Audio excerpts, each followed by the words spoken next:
السلام عليكم ورحمة الله وبركاته. عاملين ايه؟ يا رب كلكم بخير. وحشتوني والله العظيم، وحشتوني. ايه يا جماعة؟ ايه 15 يوم بس قبل ما بنقل ورايح وجاي ومن بلد لبلد وحوار وحكاية. مصر كلها كده بلا بصوا حتى مش عارف احلى.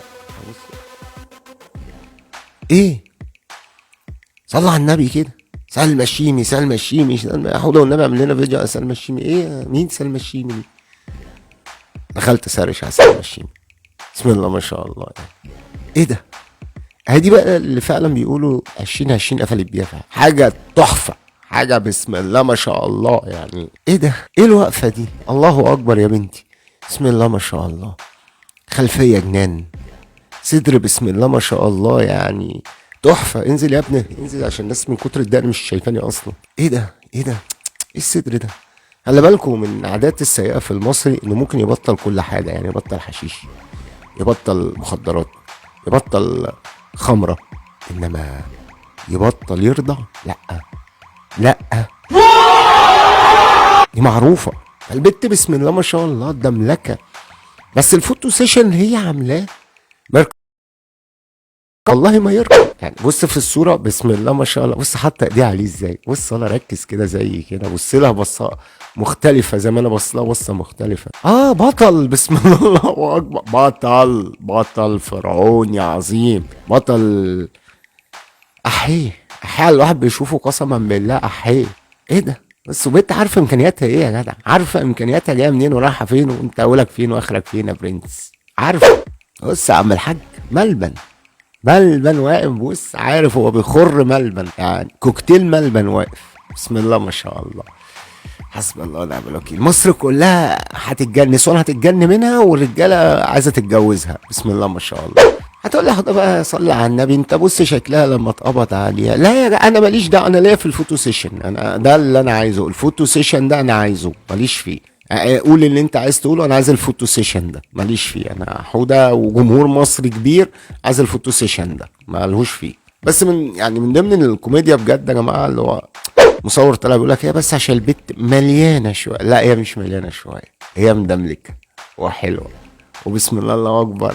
وتد مهبده، هي مهبده مش وتكه، مهبده الرسمي. اول واحده تاخد اللقب ده في مصر، وهي عارفه بتلعب بيهم ازاي. بسم الله الله اكبر يعني. حاجه لوز الموز بس اللي ياكل. هي لما الدنيا هاجت بقى وطلعت وظهرت، والسي ان ان اتكلمت عليها، والبي بي سي والكلام ده، طلعت قالت لك انا بعمل ده عشان خاطر بلدي، بعمل ده عشان خاطر بلدي يا جماعه. لا البلد خلاص يعني. هات لي سجاره يا ابني، عشان الناس دي ايه. بعتذر لكم ان انا بشرب سجاير. الناس دي يا عم اللي بتحسدك تقول يا وحشه، قول لهم كاتكم القرف في وشكم. طالما سلمى نجحت، هتلاقي بنت طالعه كده جديد بتصورني مع توك توك وبتصدرها، صدرها جامد عشان تبان بقى زي سلمى وتنجح زي سلمى وبتاع. صدرتها مره، التانية، التالتة مع التوك توك. كل شغلها في الفوتو سيشن بتاعها انها مصدراها. بس معلش بقى، وان فوتو سيشن واحد سلمى صدرته انها كل حاجه. ما تحاولوش المقاومه، ما تحاولش يا زميلي، والله ما تحاول.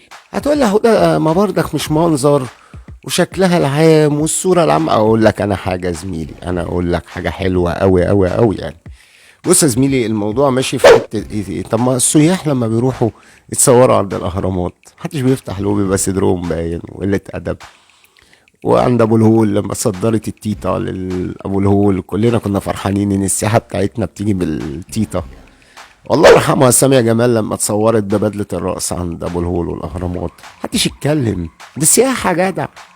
حتى سفيناز لما راحت تتصور هناك قال لك بتدعم السياحة. ركز معايا هتلاقي الموضوع السياحة عريان. ده احنا معروفة عندنا السياحة عريان، كانت الفراعنة عريانين يا جدع. شغل دماغك بقى. طبعا اللي يركب معايا الترند استاذ زي حواس، قال لك حتشبسوت كانت بدينة يعني. بص في جيناتنا التخن ده، في جيناتنا. ومش عارف مين احمس التالت ولا بطليموس التالت، خمورجي. بص بلد من اول ما ربنا نشأها نسوان مدملكه ولا ماسكينها، او الرجاله اللي فيها عشان ما نروحش في داهيه، والرجاله خمرجيه ويحبوا النسوان المدملكه. ما الصور بتاعت الفراعنه الناس المعضمه دي كانت ايه؟ كانت ايه يا جدعان؟ كانت اشتغاله. زي حواس ده كان وزير سياحه في يوم من الايام، وطبعا الاستاذ زاهي حواس يعني من الناس اللي بتدعم السياحه، واحنا كمصريين فهمنا ان السياحه عريان. فالبت بقى يعني بنت جامده يا جدعان، ما تكدبوش على نفسيكم، بنت يعني مهبده منفضه.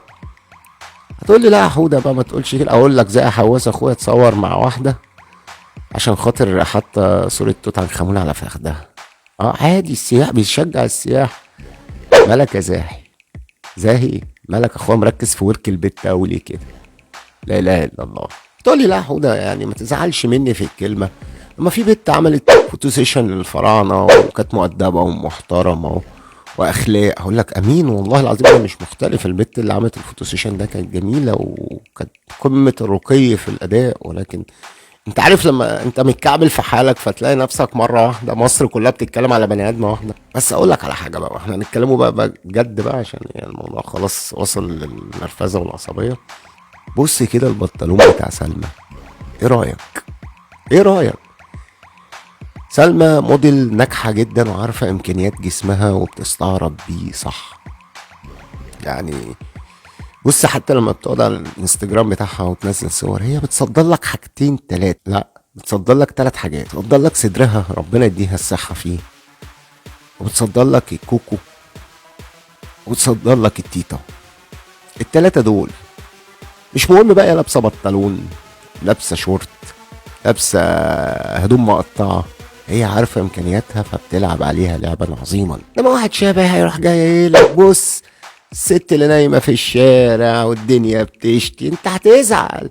لك بص خد بالك كده في عيال يعني لقطوا رزقهم من الشارع والناس سايباهم، انت هتزعل. لك بص في ناس نايمة على الأرصفة عندنا، انت هتزعل برضك. انما سلمى صوت وصورة وأداء وحاجات جامدة قوي. وانا عن نفسي انا عايز ترابيزة زي ديت اقعد اضربها، وسلمى لبسها خليجي. لا لبسك العباية الاول يا سلمى، لبسك العباية وبعد كده لبسك خليجي، وبعد كده البس فيكي لما بصي روحوا في داهية. انا غبت حبة لقيت كل مصر بتتكلم على سلمى دي. يا جماعة انا مش شايف انها وحشة أنا، ولا شايف جسمها وحش زي ما الناس بتقول. وعلى العكس يعني في شباب عملوها على الفوتوشوب عملوها رفيعة فعلا طلعت وحشة. اه هي عارفة امكانياتها، عارفة جسمها، عارفة تستفز غريزة اي حد. بس معلش برضك احنا نتفق او نختلف، في حاجات في مصر اعظم من اللي احنا فيها، في حاجات في مصر وحشة قوي، في حاجات بجد الحمد لله اللي احنا مش كده. يلا السلام عليكم ورحمة الله وبركاته. متنساش تعمل لايك وشير والكلام الكبير ده. سلام. انا الياباني المنحرف لما احضر خد وانصرف، جمهوري بيسقف لي وفي حضرتي الادب ينجرف. بدأت من الصفر حياتي صعبة وانتوا عايشين